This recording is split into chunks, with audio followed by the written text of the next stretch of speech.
Friends, welcome back to my YouTube channel. ಎಲ್ಲರೂ ಹೇಗಿದ್ದೀರಾ? I hope ಎಲ್ಲ ತುಂಬ ಚೆನ್ನಾಗಿದ್ದೀರಾ ಅಂತ ಅಂದ್ಕೊಂಡು ಇವತ್ತಿನ ಒಂದು ವಿಡಿಯೋ ಸ್ಟಾರ್ಟ್ ಮಾಡ್ತಾ ಇದ್ದೀನಿ. ಇವತ್ತಿನ ಒಂದು ವಿಡಿಯೋದಲ್ಲಿ ಇವತ್ತು ಮಾರ್ನಿಂಗಿಂದನೇ ಬ್ಲಾಗ್ನ ಸ್ಟಾರ್ಟ್ ಮಾಡಿದ್ದೀನಿ. ಅಂದರೆ ನಾವು ಅಮ್ಮನ ಮನೆಗೆ ಬಂದು ಒಂದು 4 days ಆಯಿತು.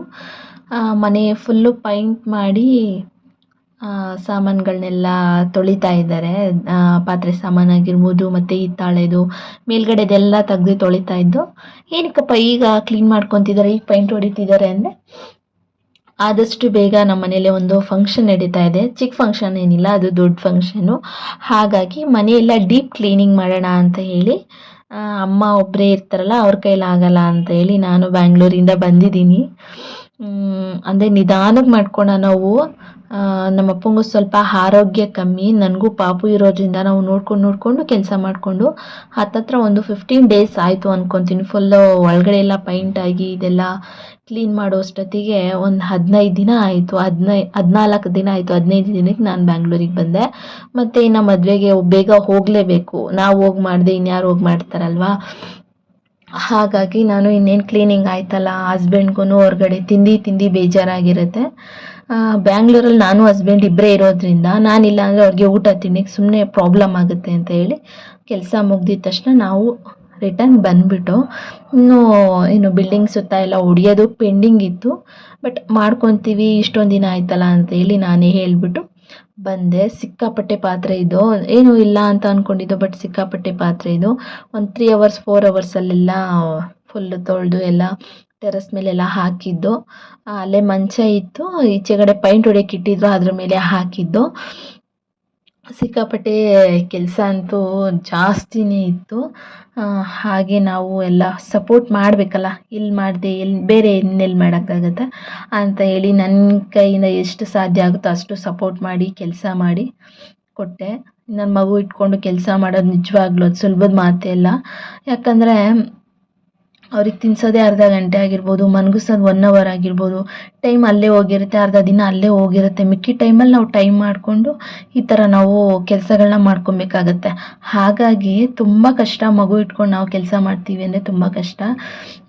ಹಾಗೆಯೇ ನನ್ನ ಮಗಳಿಗೆ ಸೈಕಲ್ ತೊಗೊಂಬರೋಣ ಅಂದರೆ ಚಿಕ್ಕದು 3 ಚಕ್ರದ ಸೈಕಲ್ ತೊಗೊಂಬರೋಣ ಅಂತ ಹೇಳಿ ಹೋಗ್ತಾಯಿದ್ದೀವಿ. ನಮ್ಮ ಅಣ್ಣನಂತೂ ಬಿಡ್ತಾನೆ ಇರಲಿಲ್ಲ. ಅವ್ನು ಬೆಳಗ್ಗೆ ಎದ್ದು ಮೇಲ್ಗಡೆಯಿಂದ ಬಂದು ಎದ್ದು ಕುತ್ಕೊಳಂಗಿಲ್ಲ, ಕಾಫಿ ಕೊಡೆ ಟೀ ಕೊಡೆ ಅನ್ನೋಂಗಿಲ್ಲ. ನನಗೆ ಬೂವ ಕೊಡಿಸು ಅಂತ ಅನ್ನೋನು. ನಮ್ಮ ಅಮ್ಮನೂ ಕೊಡ್ಸೋಕ್ಕೆ ರೆಡಿ ಆಗಿದ್ದರು, ನಮ್ಮ ಅಣ್ಣನೂ ಕೊಡ್ಸೋಕ್ಕೆ ರೆಡಿ ಆಗಿದೆ. ಬಟ್ ನಾವು ಹೋಗೋ ಟೈಮಲ್ಲೇನೋ ನಮ್ಮಣ್ಣ ದುಡ್ಡು ಕೊಟ್ಬಿಟ್ಟು ಕಳಿಸ್ತಾ ಪಾಪುಗೆ ಕೊಡಿಸು ಅಂತ ಹೇಳಿ. ಅವಳಂತೂ ಸಿಕ್ಕಾಪಟ್ಟೆ ಖುಷಿಪಟ್ಲು. ಅಲ್ಲೇ ಇಳಿಯೋಕ್ಕೆ ರೆಡಿ ಇಲ್ಲ ಅವಳು. ನಾನು ಕಾಲಿಟ್ಕುತ್ತಾ ಅಂತ ಕುತ್ಕೊಂಡು ನೋಡಪ್ಪ ಅಂತ ಹೇಳಿದ್ರೆ ಅವಳು ಇಳಿಯೋಕ್ಕೆ ರೆಡಿ ಇಲ್ಲ. ಅಂದರೆ ಭಾಳ ದಿನದ ಕೇಳ್ತಾ ಇದ್ಲು, ನಾವೊಂದು ಸ್ವಲ್ಪ ದುಡ್ಡು ತೊಗೊಂಬಂದ್ಬಿಡೋಣ, ಸುಮ್ಮನೆ ವೇಸ್ಟ್ ಆಗೋದೇನಕ್ಕೆ ಅಂತ ಹೇಳಿ ಆ ಥರ ನಾವು ಪ್ಲ್ಯಾನಿಂಗ್ ಮಾಡ್ಕೊಂಡಿದ್ದು. ಬ್ಯಾಂಗ್ಳೂರಲ್ಲಿ ಅದಕ್ಕಿಂತ ಕಮ್ಮಿಗೆ ಸಿಗೋದು. ಬಟ್ ತುಮಕೂರಲ್ಲಿ ಈ ಮದುವೆ ಬರ್ತಾ ಇದೆಯಲ್ಲ, ಅಲ್ಲೇ ನಾವು ಜಾಸ್ತಿ ದಿನ ಇರಬೇಕಾಗತ್ತಲ್ಲ ಅಂತ ಹೇಳಿ ಅಲ್ಲೇ ಇಡೋಣ ಅಂತ ಅಂದ್ಕೊಂಡು, ಬಟ್ ಮನೆಯವರು ಹೋಗ್ಬೇಕಾದ್ರೆ ಕಾರ್ ತಂದಿರೋದ್ರಿಂದ ಹಂಗೆ ಕಾರಲ್ಲಿ ಹಾಕ್ಕೊಂಬಂದು ಮತ್ತು ಸಿಕ್ಕಾಪಟ್ಟೆ ಖುಷಿಪಟ್ಲು. ಮಕ್ಕಳು ಚಿಕ್ಕ ವಿಷಯದಲ್ಲೇ ತುಂಬ ಖುಷಿ ಪಡ್ತಾರೆ ಅಂತಾರಲ್ಲ ಹಾಗೆ. ಈಗ ಹೋಗ್ತಾ ಇದ್ದೀವಿ. ಸಿಕ್ಕಾಪಟ್ಟೆ ಬಿಸಿಲಿತ್ತು ಅವತ್ತಂತೂ. ಒಂದು 4 ಗಂಟೆ 5:15 ಆಗಿತ್ತು ನಾವು ಹೋಗೋಷ್ಟರಲ್ಲಿ. ಸ್ವಲ್ಪ ಮಗು ಇದೆಯಲ್ಲ, ಬಿಸಿಲಲ್ಲೇ ಏನಕ್ಕೆ ಒಣಗಿಸೋದು ಅಂತ ಹೇಳ್ಬಿಟ್ಟು ನಾವು ಆ ಥರ ಅವಳು ನಿದ್ದೆ ಮಾಡಿಸ್ಕೊಂಡು ಊಟ ಮಾಡಿಸ್ಕೊಂಡು ಅವಳು ನಿದ್ದೆ ಮಾಡಿ ಆರಾಮಾಗಿದ್ದು ಆಟ ಆಡ್ತಿದ್ಲು. ಆ ಟೈಮಲ್ಲಿ ನಾನು ನಮ್ಮಪ್ಪ ಮತ್ತು ನಮ್ಮ ಪಾಪುನ ಕರ್ಕೊಂಡು ಬಂತು ನಮ್ಮಪ್ಪ. ಅಲ್ಲಿ ಕೇಳು ಸಿಕ್ಕಾಪಟ್ಟೆ, ಅದರಲ್ಲೂ ಕಾಂಪಿಟೇಷನ್ನು. ಏನು ಅವರು ನಾವು ಕೇಳೋ ಸೈಕಲ್ದು, ಚಿಕ್ಕ ಸೈಕಲ್ಗೂ ಅವ್ರು ಹೇಳೋ ರೈಟಿಗೂ ಫ್ರೆಂಡ್ಸೇ ಇರಲ್ಲ. ಅದಕ್ಕೂ ಇದಕ್ಕೂ ಆ ಥರ ಹೇಳಿದ್ರು. 1-3 ಕಡೆ ಕೇಳ್ದು. ನಮಗೂ ಒಂಥರ ಎಕ್ಸ್ಪೀರಿಯನ್ಸ್ ಆದಂಗಾಯಿತು. ಮತ್ತು ಇದು ತುಮಕೂರಲ್ಲಿರೋರಿಗೆ ಗೊತ್ತಿರುತ್ತೆ, ಇದು ತುಮಕೂರು MG ರೋಡು. ಅಲ್ಲೇ ಆನೆ ಹೋಗ್ತಾ ಇತ್ತು. ಅಪರೂಪಕ್ಕೆ ಫಸ್ಟ್ ಟೈಮ್ ನನ್ನ ಮಗಳು ನೋಡಿದ್ದು. ಆನೆ ನೋಡ್ಬಿಟ್ಟು ಕೈ ಮುಗಿತಾ ಇದ್ದಾಳೆ. ಕೈ ಮುಗಿದು ಅವಳು ಬಾಯ್ ಮಾಡ್ತಿದ್ದಾಳೆ. ಅವಳಿಗೇನು ಅನ್ನಿಸ್ತೋ ಗೊತ್ತಿಲ್ಲ. ನೋಡ್ತಾ ಇದ್ಲು. ನಾವು ಹೋಗಿ ಕ್ರಾಸ್ ಆಗೋವರೆಗೂ ನೋಡ್ತಾನೆ ಇದ್ಲು. ಅವಳಿಗೇನೋ ಹೊಸ್ದಾಗೇನೋ ಕ್ಯೂರಿಯಾಸಿಟಿ ಜಾಸ್ತಿ ಒಂಥರ. ಹಾಗೆ MG ರೋಡೆಲ್ಲ ನಾವು ಮೊದಲು ಕಾಲೇಜಲ್ಲಿ ಸ್ಕೂಲಲ್ಲಿ ಇದ್ದಾಗೆಲ್ಲ ಇಲ್ಲಿ ತಿರುಗ್ತಾ ಇದ್ದೋ. ಮತ್ತು ಏನಾನ ಬಟ್ಟೆಗಳು ತೊಗೋಬೇಕು ಅಲ್ಲಿ ಇಲ್ಲಿ ಅಂದರೆ ನಾವು ಇಲ್ಲೇ ಬರ್ತಾಯಿದ್ವಿ. ಜಾಸ್ತಿ ಓಡಾಡ್ತಾ ಇದ್ದಿದ್ದು ಇಲ್ಲೇ. ಎಲ್ಲ ನೆನಪಾಗ್ತಿತ್ತು. ತುಂಬ ತಿಂಗಳಾದ್ಮೇಲೆ ನಾವು ಹೋಗಿದ್ದು ಅಲ್ಲಿಗೆ. ಬಟ್ ಮೊದ್ಲಂಗೆ ಓಡಾಡೋಕ್ಕೆಲ್ಲ ಆಗಲ್ಲ. ಸ್ಟೋನ್ ಫ್ರೀ ಆಗೆಲ್ಲ ಓಡಾಡೋಕ್ಕಾಗಲ್ಲ, ಮಗು ಇದೆಯಲ್ಲ. ಹಾಗೆ ನಾವು ಕಣ್ಣಾಡಿಸ್ಕೊಂಡು ಹಾಗೇ ಹೋದೋ. ಇಲ್ಲಿಂದ ನಾನು ಎಮ್ ಜಿ ರೋಡಲ್ಲಿ 2 ನೋಡಿದೆ, 2 ಏನೋ ಕ್ಲೋಸ್ ಆಗಿಬಿಟ್ಟಿತ್ತು. ಅದು ಕ್ಲೋಸ್ ಆಗಿತ್ತು, ಆಗ ಅಂಗಡಿ ಇರಲಿಲ್ವೋ ಏನೋ ಗೊತ್ತಿಲ್ಲ. ತುಂಬ ಹಿಂದೆ ನೋಡಿದ್ದು. ನೋಡಿ ಅಲ್ಲಿ ತೋರಿಸಿದ್ನಲ್ಲ ಅದು 2900 ಅಂತೆ. ಇದು ಬಂದು 1900 ಈ ಥರ ಹೇಳಿದ್ರು. ನನಗೇನೋ ಸಿಕ್ಕಾಪಟ್ಟೆ ಪ್ರೈಸ್ ಅನ್ನಿಸ್ತು. ಇದು ನಮ್ಮ ಹಳೆ ಮನೆ ಹತ್ರ ತೊಗೊಂಡಿದ್ದು. ಒಂದು 3-4 ಜನ ತೊಗೊಂಡಿದ್ದು ಪ್ರೈಸ್ ಎಲ್ಲ ನನಗೆ ಗೊತ್ತಿತ್ತು, ಯಾವ್ದು ಸೈಕಲ್ಗೆ ಯಾವ ಥರ ಅಂತ ಸ್ವಲ್ಪ ಐಡಿಯಾ ಇತ್ತು. ಹಾಗಾಗಿ ನಾನು ಅಲ್ಲಿಂದ ಬೇಡ ಬಾರಪ್ಪ ಅಂತೆಲ್ಲ ಅಲ್ಲಿಂದ ಕರ್ಕೊಂಡೋದು. ಅಲ್ಲಿಂದ ಇನ್ನೊಂದು ಕಡೆ 1600 ಹೇಳಿದ್ರು.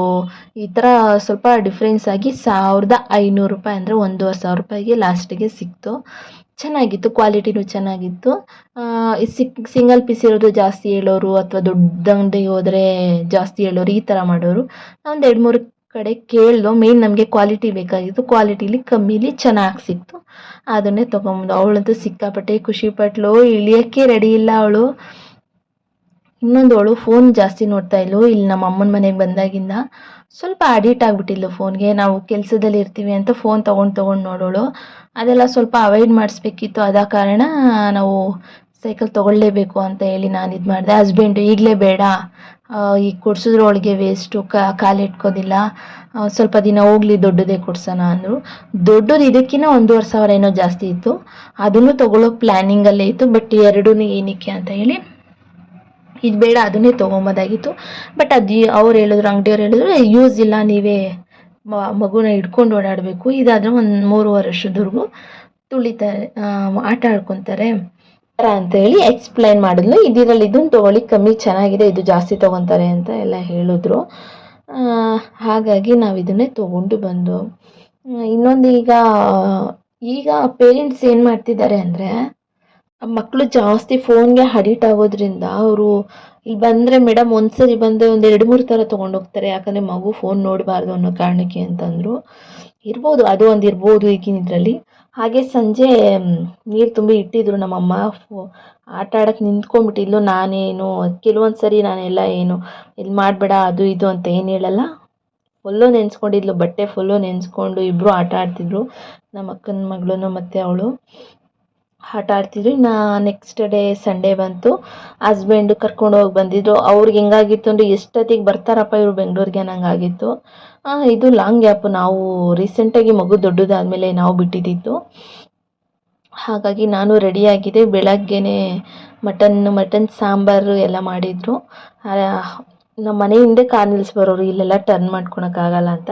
ಬಟ್ ಮಗು ಸೈಕಲೆಲ್ಲ ಇತ್ತಲ್ಲ, ಹಾಗಾಗಿ ನಾವು ಇಲ್ಲಿಗೆ ತೊಗೊಂಬಂದ್ಬಿಡಪ್ಪ, ಹೋಗ್ಬಿಡೋಣ ಅಂತ ಹೇಳಿ ತೊಗೊಂಬಂದರು. ನಮ್ಮ ಮಗುಗೆ ಪ್ಯಾಂಪರ್ಸ್ ಎಲ್ಲ ಬುಕ್ ಮಾಡ್ಕೊಂಡಿದ್ದೆ ನಾನು ಇಲ್ಲೇ, ಅದನ್ನು ಎಲ್ಲ ತೊಗೊಂಡು ಹೋಗ್ಬಿಡೋಣ ಅಂತ ಹೇಳಿ ತೊಗೊಂಡು. ಸಿಕ್ಕಾಪಟ್ಟೆ ಬಿಸಿಲಿತ್ತು. ನನಗೆ ಇಲ್ಲಿಂದ ಹೋದ್ಮೇಲೆ ಒಂಥರ ಫೀಲ್ ಆಗಿಬಿಡ್ತು. ಹೆಂಗಂದರೆ ಹುಷಾರಿಲ್ಲದೆ ಇರೋ ಥರ ಫೀಲಿಂಗು ನನಗೆ. ಕರೆಕ್ಟಾಗಿದ್ದೀನಿ, ಹುಷಾರಿಲ್ಲದೆ ಇರೋ ಥರ ಫೀಲಿಂಗು. ಅವಳಿಗೆ ಅವ್ರ ಅಪ್ಪ ಸಿಕ್ಕಿರೋದೇ ಒಂಥರ ಖುಷಿ ಆಗ್ಬಿಡ್ತು ಅವಳಿಗೆ. ಫಸ್ಟ್ ವಾರ 2 ಇಲ್ಲ 3 ಟೈಮ್ಸ್ ಬಂದು ನೋಡ್ಕೊಂಡು ಹೋಗಿದ್ರು. ಬಟ್ ಇನ್ನು 2ನೇ ವಾರ ಇದ್ವಲ್ಲ, ಅದು ಫುಲ್ಲು 1 ವೀಕ್ ಫುಲ್ಲು ಬಂದಿರಲಿಲ್ಲ. ಅವರು ಕೆಲಸದ ಮೇಲೆ ಅಲ್ಲೇ ಇದ್ದರು. ಹಾಗಾಗಿ ಅವಳಿಗೆ ಏನೋ ಸಿಕ್ಕದಂಗೆ ಆಗಿತ್ತು. ಅಲ್ಲಿಂದ ಹೊರಟು ಸಿಕ್ಕಾಪಟ್ಟೆ ಬಿಸಿಲು ಅಂದರೆ ಬಿಸಿಲು ಸಿಕ್ಕಾಪಟ್ಟೆ ಇತ್ತು.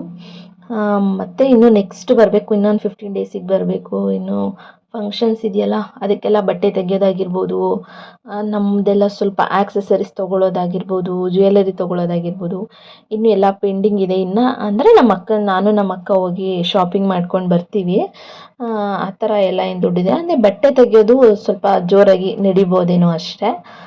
ಇನ್ನೆಲ್ಲ ಸಿಂಪಲ್ ಆಗಿರುತ್ತೆ ಅಷ್ಟೇ. ಅಂದರೆ ಇದು ದೊಡ್ಡ ಫಂಕ್ಷನ್ನೇ. ನಮ್ಮ ಮನೆಯಲ್ಲಿ ಅಂದರೆ ನಮ್ಮ ಅಮ್ಮನ ಮನೆಯಲ್ಲಿ ಇದು ದೊಡ್ಡ ಫಂಕ್ಷನ್ನೇ. ಅದು ತುಂಬ ದಿನ ಆದಮೇಲೆ, ನನ್ನ ಮದುವೆ ಆದಮೇಲೆ, ನನ್ನ ಮಗಳು ಹುಟ್ಟಿದ್ಲು, ಅದಾದಮೇಲೆ ಇದೇ ಫಸ್ಟ್ ಫಂಕ್ಷನ್ನು. ಅಂದರೆ ಇಲ್ಲಿದ್ದರೆ ಒಂಥರ ಅಲ್ಲಿದ್ದೀವೇನೋ, ನಮ್ಮ ಮನೆಗೆ ಇದ್ದೀವೇನೋ ಅಂತ ಅನಿಸುತ್ತೆ. ನಾನು ಯೂಶಲಿ ಎಲ್ಲೂ ಹೋಗೋದಿಲ್ಲ, ಬಂದರೆ ಅಮ್ಮನ ಮನೆಗೆ ಬರ್ತೀನಿ ಅಷ್ಟೇ. ಆ ಥರ ಫೀಲ್ ಆಗುತ್ತೆ.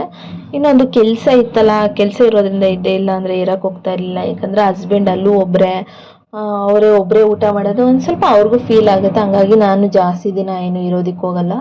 ಇದು ಫಂಕ್ಷನ್ ಆಗಿರೋದ್ರಿಂದ ಅಮ್ಮನ ಕೈಲಿ ಆಗೋದಿಲ್ಲ ಅಂತ ಹೇಳಿ ಪಾತ್ರೆ ತೊಳೆಯೋದಾಗಿರ್ಬೋದು ಮತ್ತು ಅಡುಗೆ ಮಾಡೋದಾಗಿರ್ಬೋದು, ಈ ಥರ ನನ್ನ ಕೈಲಿ ಏನಾಗುತ್ತೋ ಆ ಮಗು ಇಟ್ಕೊಂಡು ನಾನು ಮಾಡಿ ಕೊಟ್ಟಿದ್ದೀನಿ.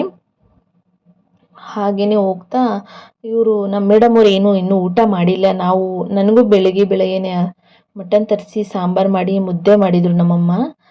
ಆಮೇಲೆ ಬ್ಲೆಡ್ ತರಿಸಿ ಅದನ್ನು ಫ್ರೈ ಮಾಡಿದರು. ಬಟ್ ನನಗೇನು ತಿನ್ನೋಕ್ಕಾಗಲಿಲ್ಲ. ಬೆಳಗ್ಗೆ ಹೊಲ್ಸು ತಿನ್ನಬೇಕು ಅಂದರೆ ಏನೋ ಒಂಥರ ಫೀಲು.